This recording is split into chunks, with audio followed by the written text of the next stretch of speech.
every single one of those can be disputed. They're completely without any factual basis. On day 17 of Nancy Guthrie's disappearance, the lead investigator didn't go after the man who took her. He went after the reporter trying to find her. It has now been over 2 weeks. No arrest, no named suspect. And today, instead of a break in the case, we got something else entirely. We got a sheriff who lashed out at Brian Entin, one of the most respected journalists covering this case, on camera. We got a quiet admission that the Nest cameras inside Nancy's home may never give us anything. We got DNA results that led absolutely nowhere. And buried underneath all of that noise, we got one investigative thread that might actually matter more than everything else combined. Today we're breaking all of it down. We're starting with the camera bombshell, what the sheriff finally confirmed, and why it's devastating. Then we'll move through the DNA results from CODIS and what they actually mean. We'll get into the sheriff's confrontation with Entin, and I'm going to show you something the sheriff said on camera today that was provably, demonstrably false within hours. And then we'll end with the one active lead I think has the best chance of identifying this man. Let's get into it. So for weeks now, there's been reporting, good reporting, sourced reporting, that Nancy Guthrie's home didn't just have one camera. It had multiple Nest cameras inside the house. And if you've been following this case, you know why that matters. Because if those interior cameras captured what happened that night, the face, the movements, the sequence of events, this case could have been solved already. The sheriff refused to confirm any of it for weeks. Sources were saying it, reporters were pushing on it, and the sheriff's department wouldn't acknowledge it. Until today, Brian Entin sat down with Sheriff Chris Nanos for a timed 10-minute interview. And during that interview, the sheriff finally confirmed what had been reported since day 3. There are multiple Nest cameras. They exist. They were inside that house. Now here's where this gets painful. Because the confirmation came with a gut punch. Entin asked the sheriff directly, "Any progress on recovering footage from those cameras?" And the sheriff explained what happened. They reached out to Google, Nest is owned by Google, and asked what could be done. Google's response? There's no subscription on this account. See, here's how Nest cameras work. If you pay for a Nest Aware subscription, your footage gets stored in the cloud. It's backed up.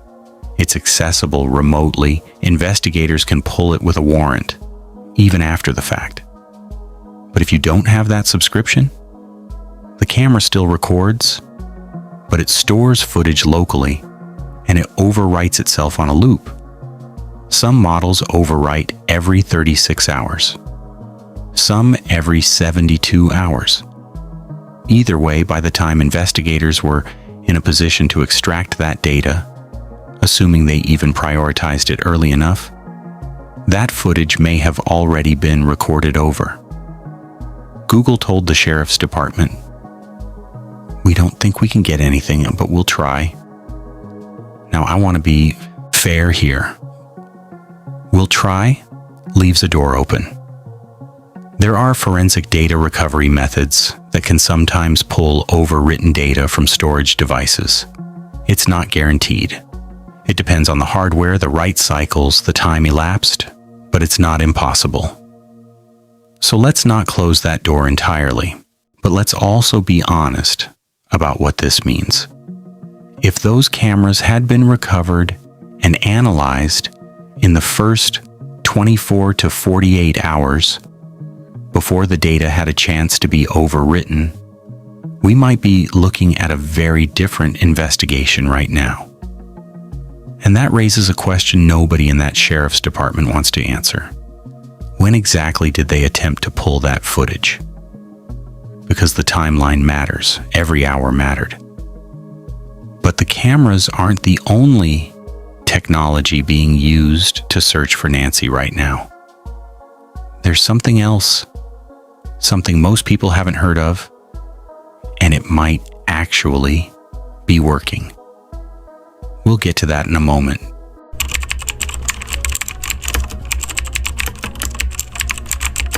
So let's talk about what we do have, because it's not nothing, but it's not nearly enough.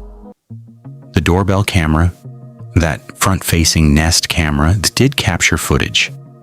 That's the video the FBI released publicly. The masked figure approaching the front door, balaclava covering the face, a backpack on his back, what appears to be a gun holster visible on his body, and the moment he places branches and foliage over the camera to block it.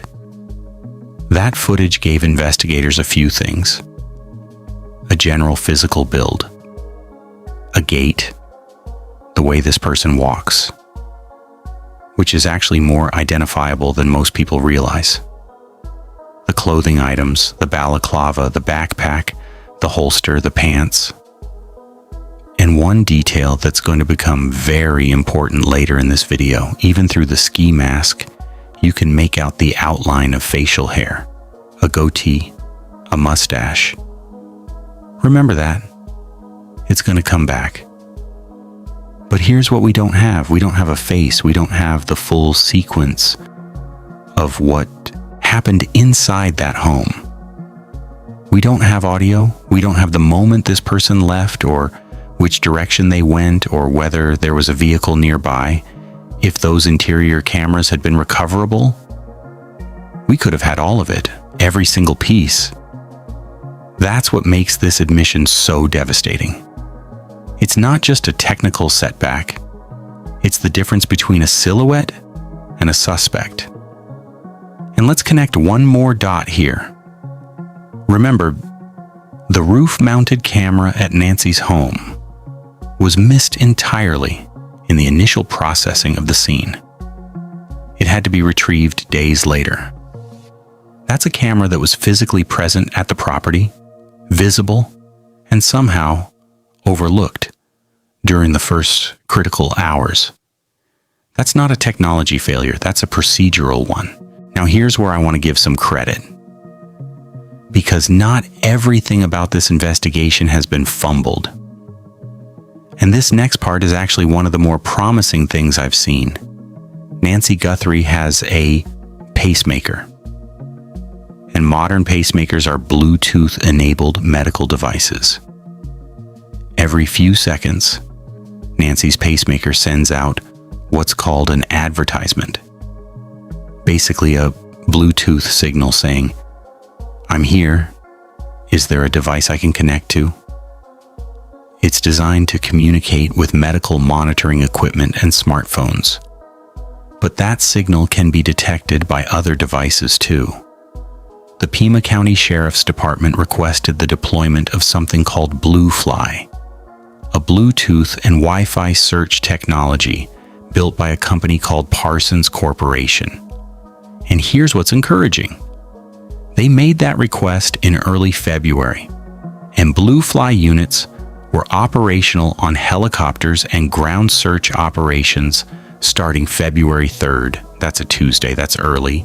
That tells me somebody in this investigation was thinking ahead. Here's how BlueFly works. It sends out a signal from the air, from a helicopter or a drone, that essentially says to any Bluetooth device below, "I hear you. Where are you?"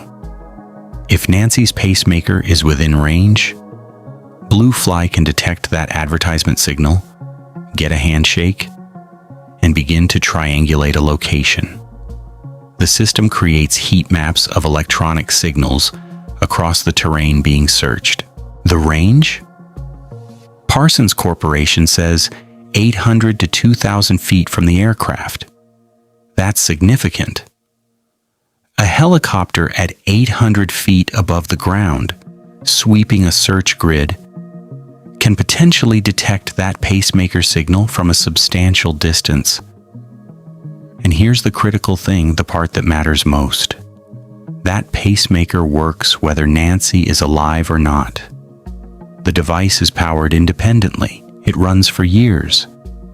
So if Nancy is out there, anywhere within range of an aerial or ground search, that pacemaker is still transmitting, still advertising, still saying, "I'm here." There are limitations. Certain building materials can block the signal. If Nancy were underground or in a heavily shielded structure, the signal might not penetrate. But across open terrain, residential areas, desert landscape, this technology has a real shot. And that right now is one of the strongest reasons this investigation hasn't gone cold, despite everything else. So the cameras may be a bust and the pacemaker search is ongoing. But what about the DNA? Because the results from CODIS finally came in today, and what they reveal is complicated. But before we get to that, two smaller mysteries were resolved today, and one of them tells us something important about how this crime scene has been managed. That's right after this. Before we keep going, if you're finding value in this breakdown, take a second and hit subscribe. We're covering this case with the depth and analysis it deserves, and we're going to stay on it until Nancy is found. Subscribe, hit the bell so you don't miss the next update. And if this video is helping you understand what's actually happening in this investigation, drop a like. It takes 2 seconds, and it helps more people see this. All right, let's get back into it. All right, so if you've been following the daily coverage of this case, you've probably seen two things that drove people absolutely crazy with speculation. The first is a blue shirt. The second is a business card. Both showed up at Nancy's property after her disappearance, and both finally have explanations. Let's start with the shirt. When Fox News reporter Michael Ruiz walked up to Nancy Guthrie's front door, this is during the early days of the investigation, he was filming as he approached. And in his footage, right there on the front walkway, near the blood drops that had been found on the front step, there was a bright blue shirt just sitting there, on the ground, at an active crime scene. Immediately, people wanted to know, whose shirt is that? Is it the abductors? Did it come from inside the house? Is it evidence? And the frustrating part, it sat there for what appeared to be days, on the walkway of a home where a woman was violently taken. Today we got the answer. And it's not sinister, but it is frustrating. Sheriff Nanos told Fox News reporter Matt Finn that the shirt belonged to United States Border Patrol. Specifically, their elite BORTAC team, that's their tactical unit, used the shirt for a K9 scent search. The way scent tracking works is you give the dogs an item that carries the missing person's scent. Nancy's shirt was used for exactly that purpose. Border Patrol conducted the search the night Nancy disappeared, and then again when the FBI returned to the property. And when they were done, somebody left the shirt on the front walkway, just left it there, near the blood evidence at the crime scene, for days. Now look, is the shirt itself meaningful evidence? No. We know what it is now, and it's not connected to the crime, but what it tells us is meaningful. Because this is now part of a pattern.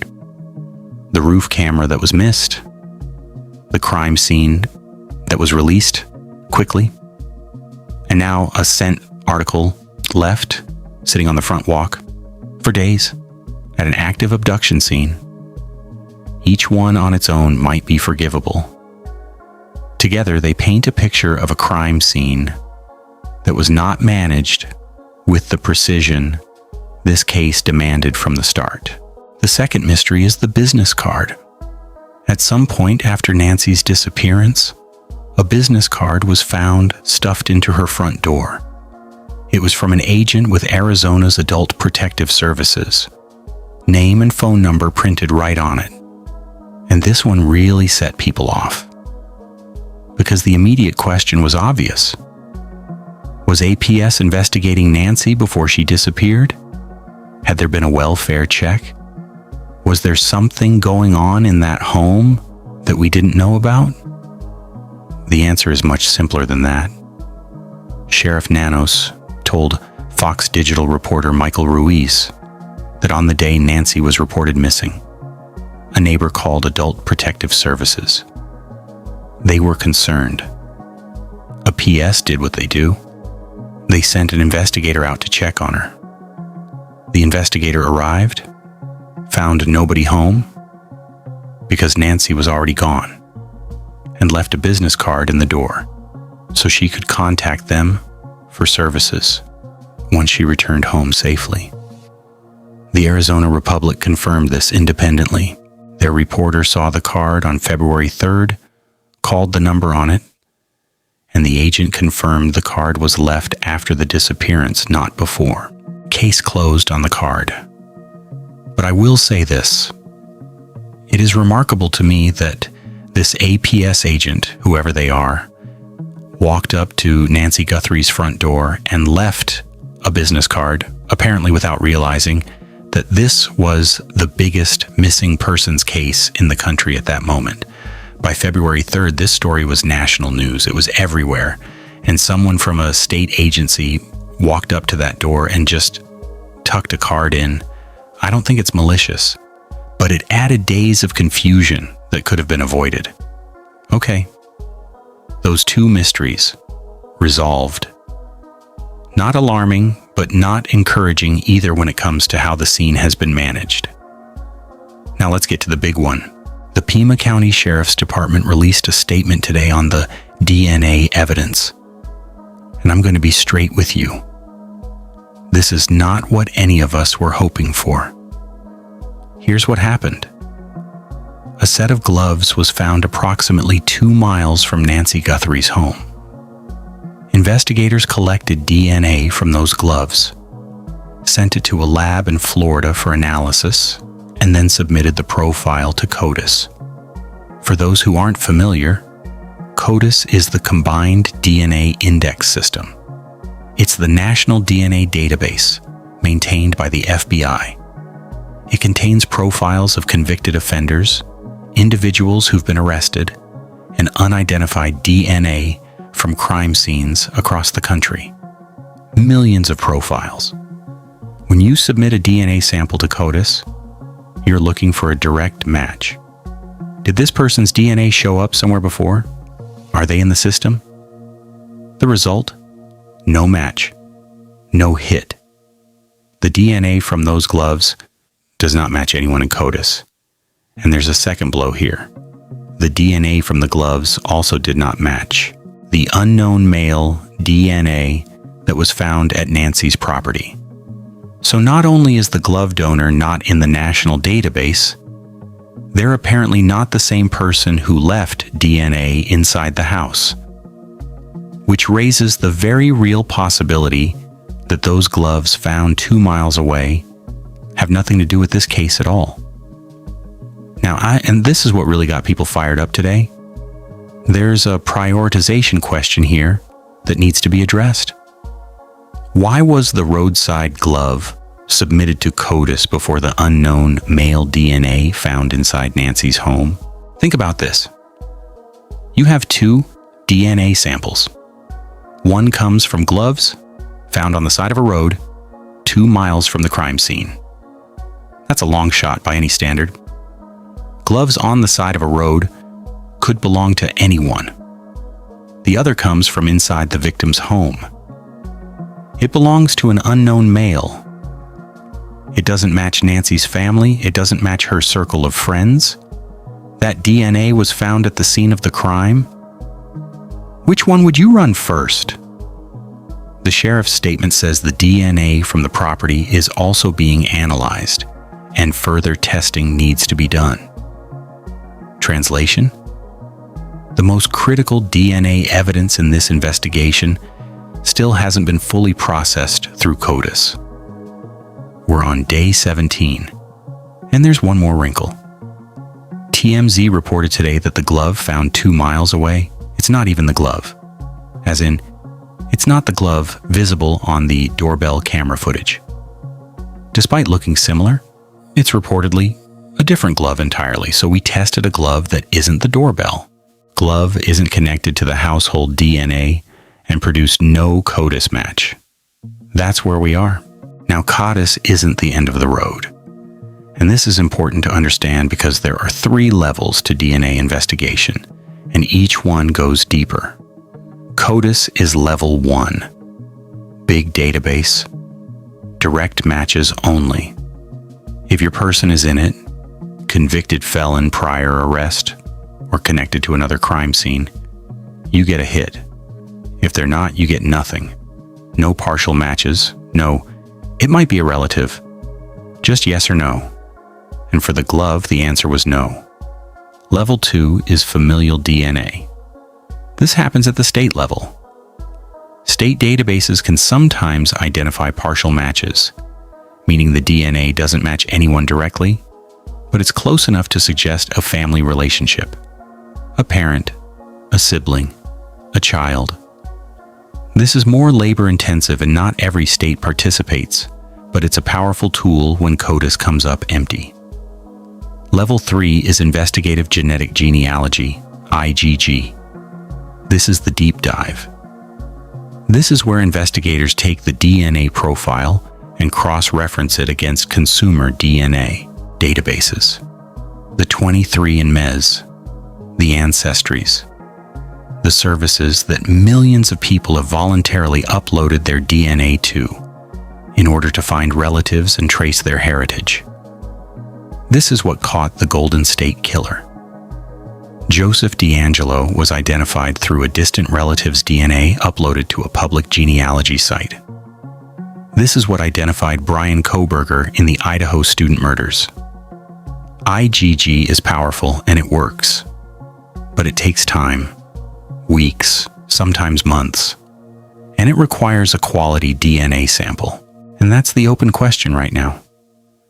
The sheriff's statement says, investigators are looking into additional investigative genetic genealogy options for DNA evidence. That tells us CODIS was a dead end and they're moving to the deeper tools. Good. But here's what we don't know, and what matters enormously. What kind of DNA was found inside Nancy's home? Because there's a massive difference between biological fluid evidence, blood for instance, or other bodily fluids, and touch DNA. Touch DNA is what you leave behind when you grab a doorknob, when you touch a counter, when a FedEx driver handles a package that gets brought inside. If the DNA inside Nancy's home is strong biological evidence found in a location consistent with the crime, that's a solid foundation for IgG. If it's trace touch DNA on a surface that could have been contaminated by anyone who entered that home in recent weeks, that's much shakier ground. They're not telling us what they have. And I understand why. You don't tip off a suspect about the strength of your evidence. But it means we're in a waiting game. And it might be a long one. The DNA is pending. The cameras may be gone. So what's actually moving this investigation forward right now? Well, today the sheriff sat down with Brian Entin to talk about exactly that. And what was supposed to be a 10-minute interview about the investigation turned into something nobody expected. And I'm going to show you something the sheriff said to a different reporter today that was proven false on camera. That's next. Before we get to the confrontation, there's one more thing from today's statements that needs to be addressed. Because the sheriff did it again. Yesterday, just yesterday, Sheriff Nanos was emphatic. The Guthrie family, including siblings and spouses, had been cleared. His language was definitive. Eliminated as suspects. Done. Move on. Today, different language. Today's statement reads, "The Guthrie family, including siblings and spouses, has not been identified as suspects." Now, if you're not paying close attention, those might sound like the same thing. They are not. Cleared means the investigation has examined these individuals and eliminated them from consideration. The evidence points away from them. They're done. Has not been identified as suspects means we haven't accused them of anything. Yet, it's not an elimination. It's a status update. And it leaves the door wide open. So why the walk back? What changed between yesterday and today? We may have an answer. Arizona family reporter Brianna Whitney went directly to the FBI and asked point blank, "Does the FBI agree with the sheriff's elimination of the Guthrie family as suspects?" The FBI spokesperson's response, "The FBI doesn't have anything to add to that." Let me be clear about what that means in federal law enforcement language. That's not a yes. That's not a confirmation. That's a carefully worded non-answer that preserves the FBI's independence on this question. And it gets worse for the sheriff's position. Megyn Kelly has reported that her FBI source said explicitly, "No, the Bureau is not clearing the family." Now, to be absolutely clear, none of this means the family is guilty of anything. In any competent investigation, family members are among the last to be formally cleared, not the first. You rule out every other possibility, you verify alibis, you process evidence, and then, only then, do you make a definitive statement about clearance. What's unusual here isn't that the family hasn't been cleared.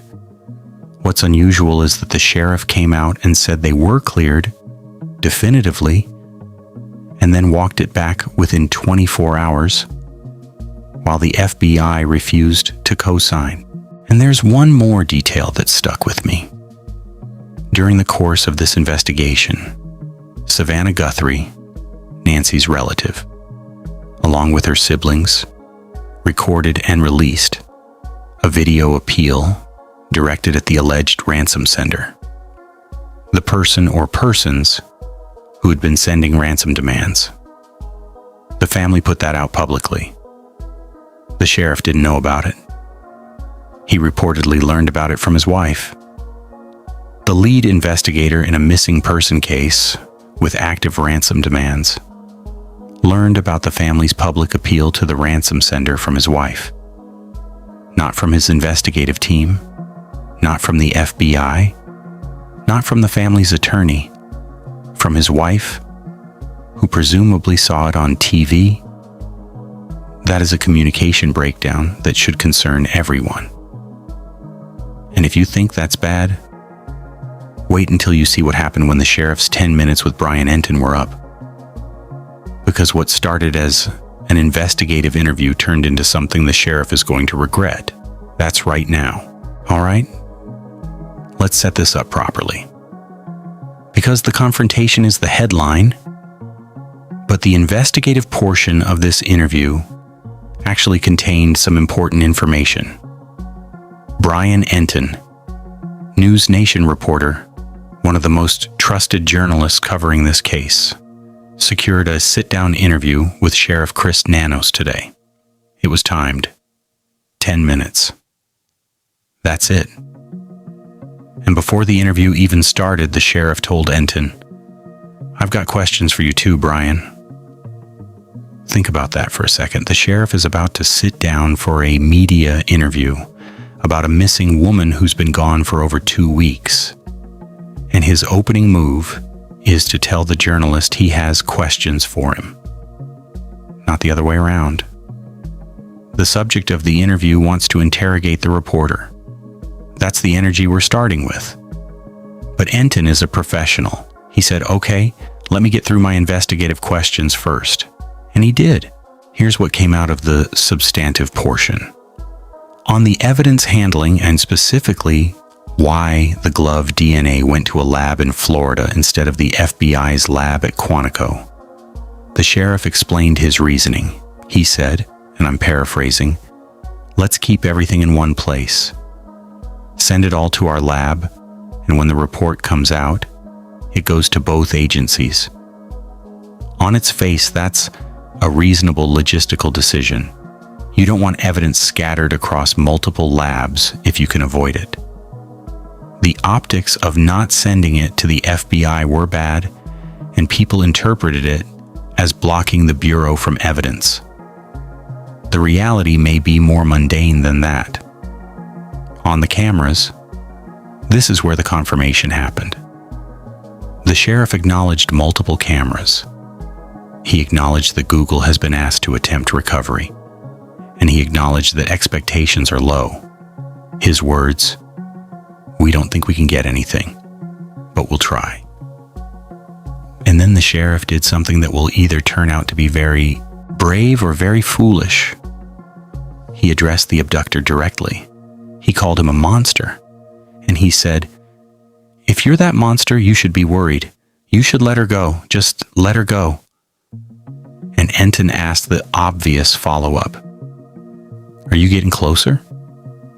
The sheriff's answer, "I think we are. I think we are. Not we are. Not we have significant leads. Not an arrest is imminent. I think we are." On day 17. That hedge tells you something about where this investigation actually stands versus where the public statements suggest it stands. When Entin's 10 minutes were up, the interview should have ended. Entin had gotten his answers. The sheriff had delivered his talking points, a professional exchange. But Sheriff Nanos wasn't done. He pulled out his phone, and on that phone was a screenshot, a graphic that NewsNation had aired the previous night. The headline on the graphic, "Pima County Sheriff's Department Investigation Mistakes." And the graphic listed them, line by line. Let me walk through what it said and let's assess each one honestly. Number 1, delayed FBI assistance. This one is disputed. The FBI has sources saying there was a delay. The sheriff says there wasn't. We don't have definitive proof either way, so I'll call this one contested. Number 2, crime scene released quickly. The sheriff himself has acknowledged this. This one is confirmed. Number 3, missed the roof camera. Confirmed. The camera had to be retrieved days later. Number 4, delayed thermal imaging plane. This has been reported by multiple sources, not disputed by the sheriff in any meaningful way. Number 5, no grid search done. Again, reported and not meaningfully disputed. Number 6, unaware of the Guthrie family videos. Confirmed. The sheriff's wife had to tell him that Nancy's family had recorded an appeal to the alleged ransom sender. Number 7, blocked the FBI from evidence. This is the one I'll push back on slightly. Blocked is a strong word. What happened is the sheriff sent evidence to the Florida lab his department normally uses, and the FBI arrived the next day. It's more of a sequencing issue than an intentional block. But the effect was the same. The FBI didn't have immediate access. Number 8, no clear investigation lead. Multiple sources on the ground reported confusion about who was leading the investigation, the sheriff's department or the FBI. This has been corroborated. Number 9, backtracking statements. We just spent 5 minutes talking about how the sheriff cleared the family yesterday and walked it back today. This is happening in real time. Number 10, wrongly detaining a man. This refers to Carlos from Rio Rico, who was detained early in the investigation and released. Whether it was wrong is debatable, but a man was publicly detained and then let go with no charges. So out of 10 items on that graphic, I'd say at least 6 or 7 are confirmed or well-sourced. A couple are disputed. Maybe 1 or 2 could be characterized as unfair. But the sheriff didn't make that distinction. He didn't say some of these are inaccurate. He looked at Brian Entin and said, every single one of them can be disputed and they're completely without any factual basis. Every single one, including the ones he himself has confirmed. Number 8, no clear investigation lead. Multiple sources on the ground reported confusion about who was leading the investigation, the sheriff's department or the FBI. This has been corroborated. Number 9, backtracking statements. We just spent 5 minutes talking about how the sheriff cleared the family yesterday and walked it back today. This is happening in real time. Number 10, wrongly detaining a man. This refers to Carlos from Rio Rico, who was detained early in the investigation and released. Whether it was wrong is debatable, but a man was publicly detained and then let go with no charges. So out of 10 items on that graphic, I'd say at least 6 or 7 are confirmed or well-sourced.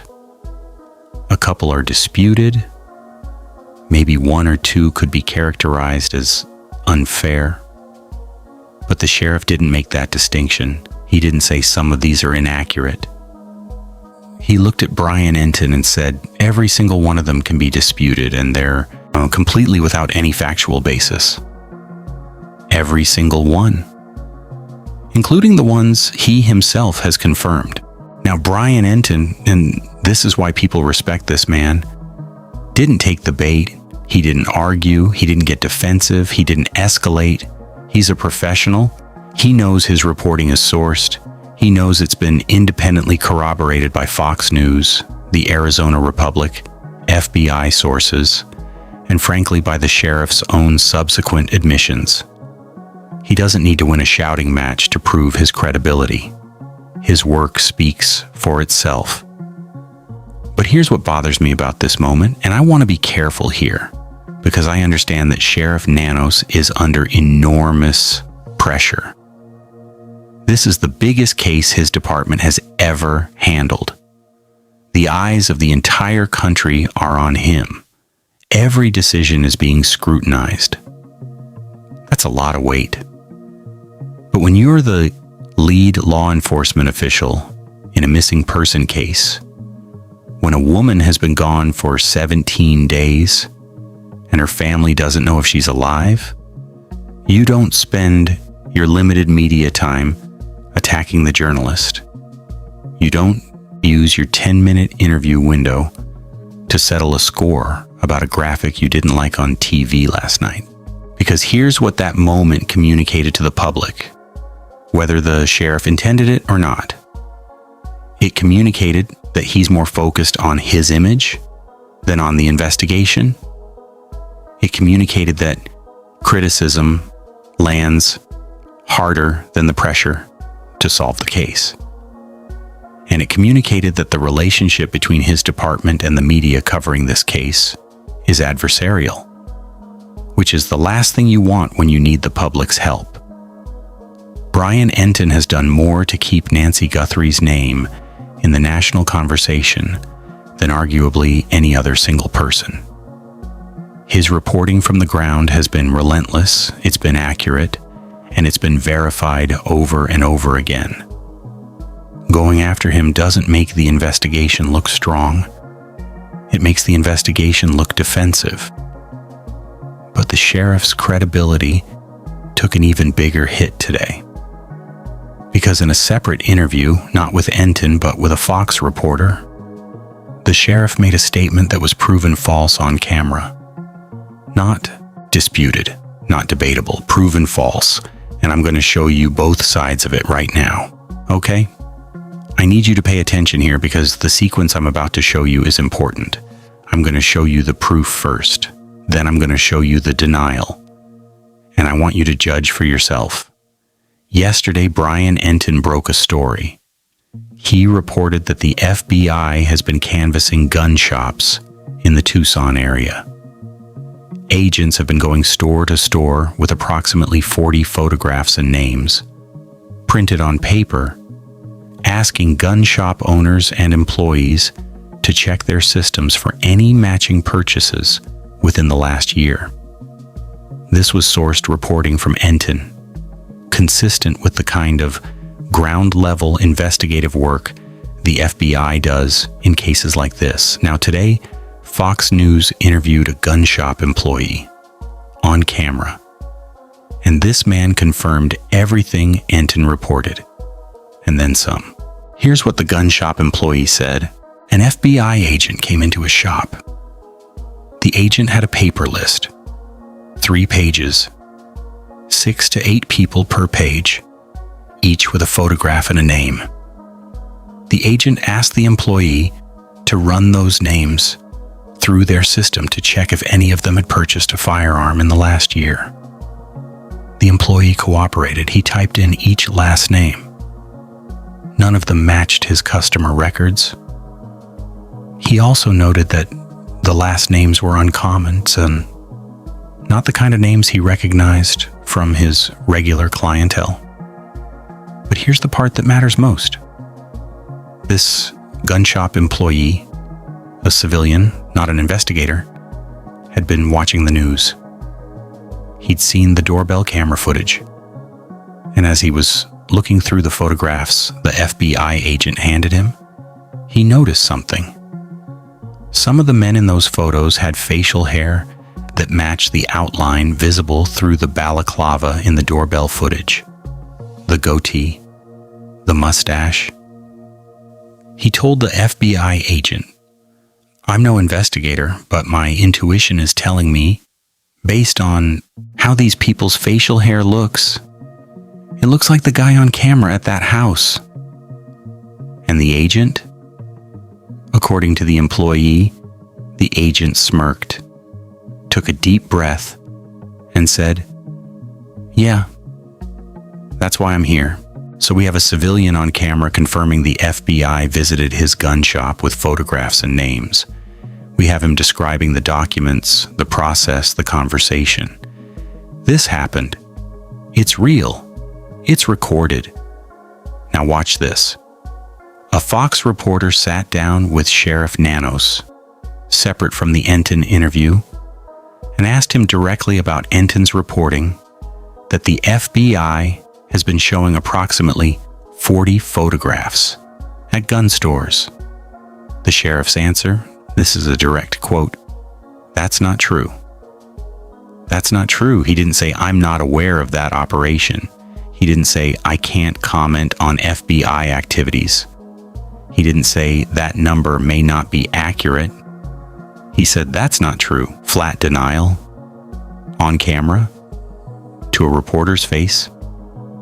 Hours after a gun shop employee went on camera describing exactly that scenario.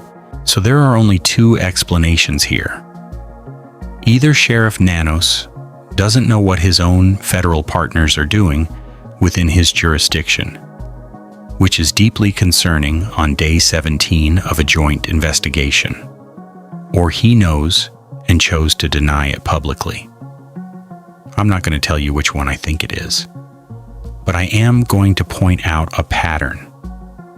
This is the same sheriff who didn't know the Guthrie family had released a video appeal to the alleged ransom sender, and he learned about it from his wife.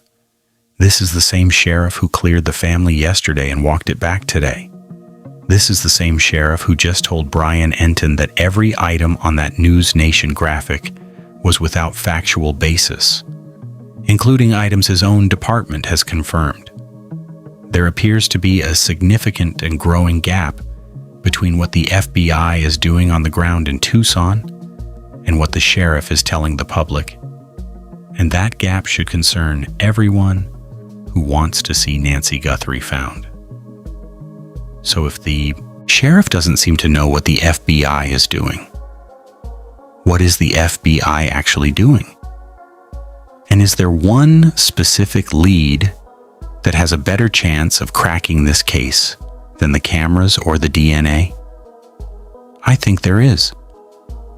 And it starts with a backpack. This is the part of the video I've been building to.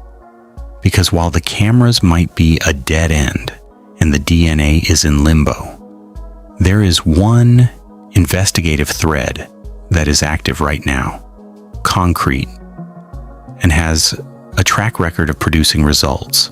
And it starts with what this man was wearing when he showed up at Nancy Guthrie's door. The backpack visible in the doorbell footage has been identified as a product sold at Walmart. Now, the sheriff's statement hedges this slightly. The clothing may have been purchased from Walmart, but is not exclusively available at Walmart.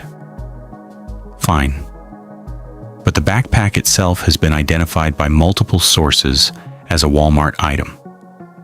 The gun holster, reported at approximately $10, is available at Walmart. The clothing potentially sourced there as well. And here's what's happening right now. Investigators are working directly with Walmart's management team to try to identify who purchased those items. And this is where I want to explain why this lead might be more powerful than anything else in this case right now. Every product at Walmart has a SKU number, a stock keeping unit. That's the number that gets scanned at the register when you buy something. And that scan creates a record, a transaction record with a date, a time, a register number, and a payment method. If this person paid with a credit card or a debit card, identification is straightforward. The card is linked to a name, an address, a bank account. Done. If they paid cash, you've still got the timestamp. And Walmart's surveillance system is one of the most extensive in retail. Hundreds of cameras per store, high resolution, archived. You take that timestamp, you pull the camera footage from that register at that time, and you have the buyer's face. And here's the thing about criminals. They do this thing investigators call cluster purchasing. Instead of spreading their purchases across multiple stores over multiple days, which would be the smart move, they'll often walk into one store and buy everything they need in a single transaction. The balaclava, the backpack, the holster, the gloves, all in one cart, all at one register, all on one receipt. If this person did that, that single transaction is a gold mine. One SKU match gives you the transaction gives you the timestamp gives you the camera footage, and the camera footage gives you a face. An unmasked, uncovered face walking through a well-lit store. And we have precedent for this working. Brian Kohberger, the man accused of murdering 4 University of Idaho students, was captured on Walmart surveillance cameras buying meals just hours before those killings. Walmart's system preserved that footage. It was used in the investigation. Walmart cooperates with law enforcement on these requests because they have the infrastructure to do so, unlike the DNA, which requires a quality sample, a database match, and possibly months of genetic genealogy work, and unlike the cameras, which may have been overwritten, retail records are concrete. They're time-stamped, they're backed up, and they're sitting in Walmart's system right now, waiting to be matched. If this man bought his crime kit at Walmart, and the evidence strongly suggests at least some of it came from there, this is the thread that pulls the whole thing apart. I'm more confident in this lead than in anything else we've discussed today. Beyond Walmart, there are several other things moving right now. Let me run through them quickly. The sheriff confirmed that 2 search warrants were executed last week. Based on what reporters on the ground observed, these likely correspond to the activity on Friday night, February 13th, the night before Valentine's Day. That was the night a search was conducted at Nancy's home that kept the press corps up until 4 in the morning. And separately, a silver Range Rover was towed from a restaurant parking lot under warrant. The driver was detained, placed in handcuffs, questioned, and ultimately released. These appear to be the 2 warrants the sheriff is referencing. The earlier situation with Carlos, the man from Rio Rico who was raided, detained, and released in the first week, may have been a separate probable cause entry, not a formal warrant. No warrant was ever publicly located for that incident. The sheriff used unusual language at the time, calling it a court-authorized search, which some interpreted as a probable cause entry rather than a traditional warrant. The sheriff's statement today: the individuals who were questioned have been released and no arrests have been made. As this investigation continues, you can expect to see similar activity. So more warrants, more detentions, more questioning to come, and still no arrest. Now, reporters on the ground today observed some interesting activity at and near Nancy's property. 2 men showed up at the home in unmarked vehicles, one in a pickup truck, one in a Subaru. No badges visible, no guns, no insignia of any kind. One of them was carrying what Brian Entin described as a large, thick, black briefcase, the kind you'd see a lawyer carrying into court. Oversized, heavy. They checked in with the sheriff's deputy stationed at the scene and were allowed to proceed to the back of the house. The Fox flight team, their helicopter overhead, spotted 2 men walking through the home and then entering the garage. What they were doing in there, we don't know. But that briefcase suggests equipment of some kind, or documentation. Potentially forensic equipment for a secondary examination. Separately, and this is a different pair of men, 2 individuals with badges and firearms entered the home next door to Nancy's. They spent several minutes inside and then left. And then Matt Coulson from Arizona Family captured video of investigators on a ladder at that neighboring property. They were working on what appeared to be spotlights and possibly a camera mounted on the outside of the house. The investigator had his phone up near the device and was spending a significant amount of time examining it. This is potentially huge, because it suggests investigators are attempting to retrieve footage from a neighboring camera system, a system that, like Nancy's interior cameras, may not have a cloud subscription. And the fact that they're doing this on day 17, that's a question in itself. Were neighboring properties canvassed thoroughly in the first days of the investigation? Because if this camera has been sitting there for 2.5 weeks while investigators focused elsewhere, and it overwrites on the same kind of 36 to 72 hour loop that Nancy's cameras did, that footage might already be gone too. We don't know. But they're up there on a ladder. So either there's hope of recovering something, or they're just now getting around to it. Neither option is great. One last thing on the active leads front, and this is actually good news.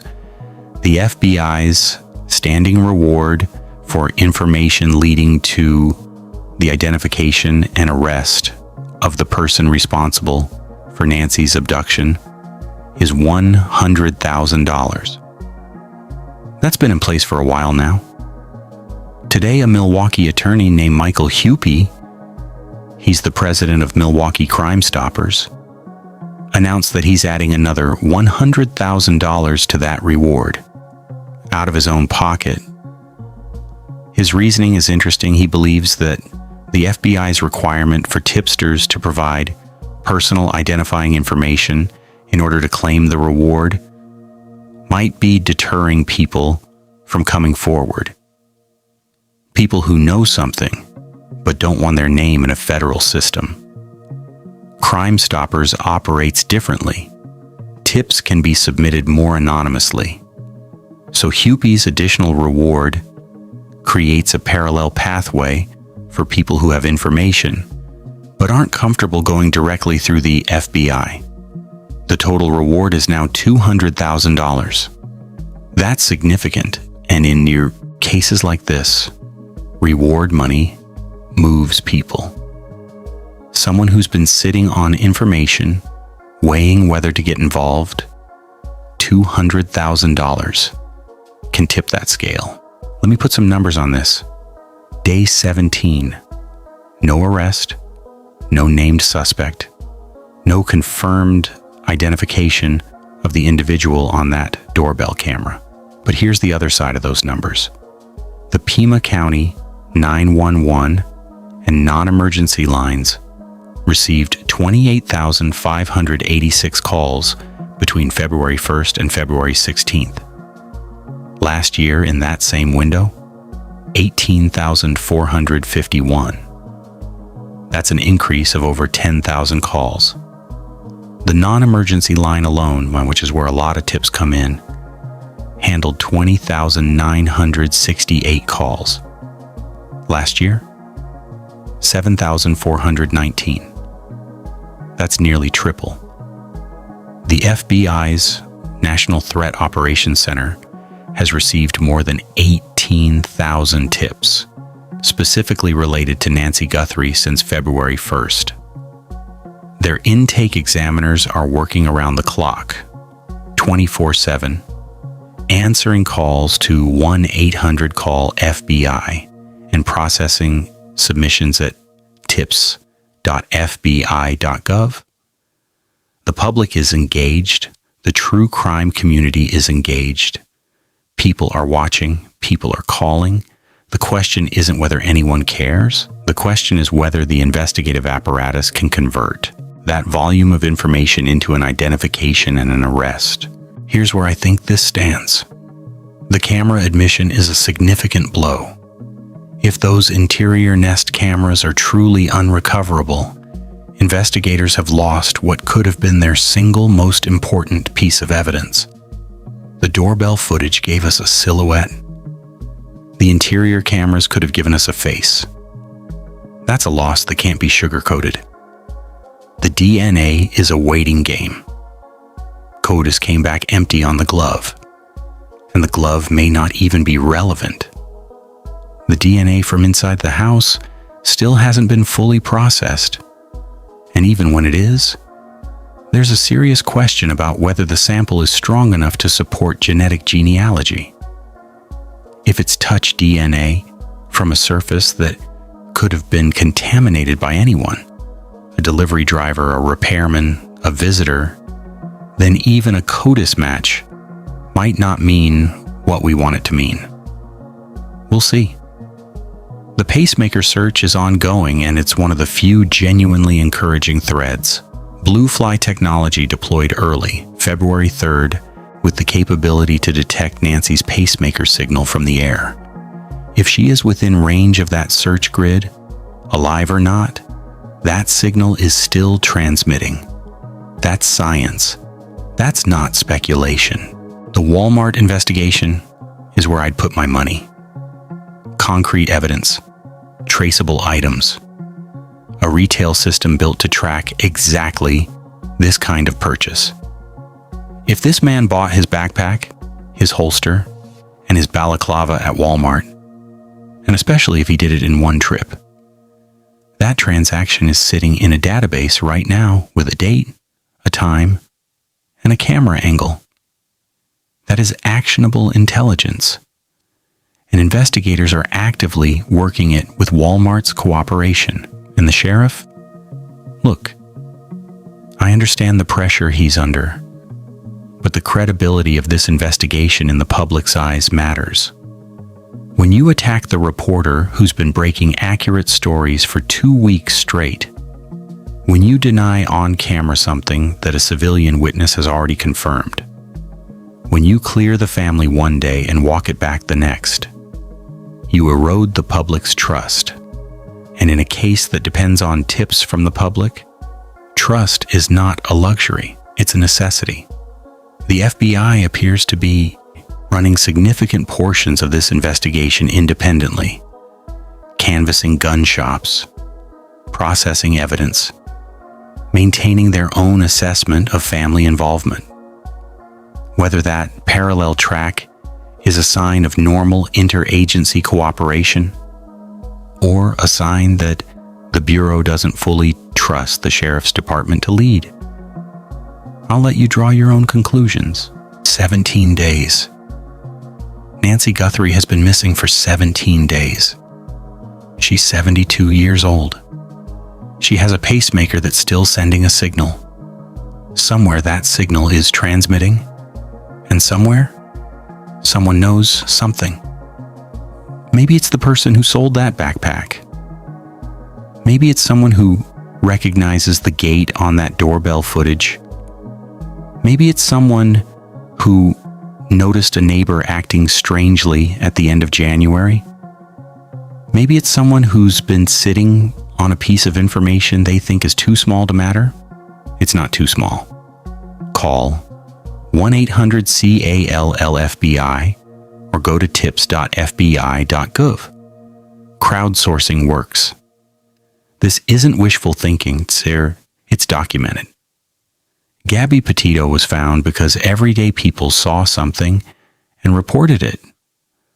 Thousands of cases have been advanced because someone picked up the phone and said, "I don't know if this matters, but it matters."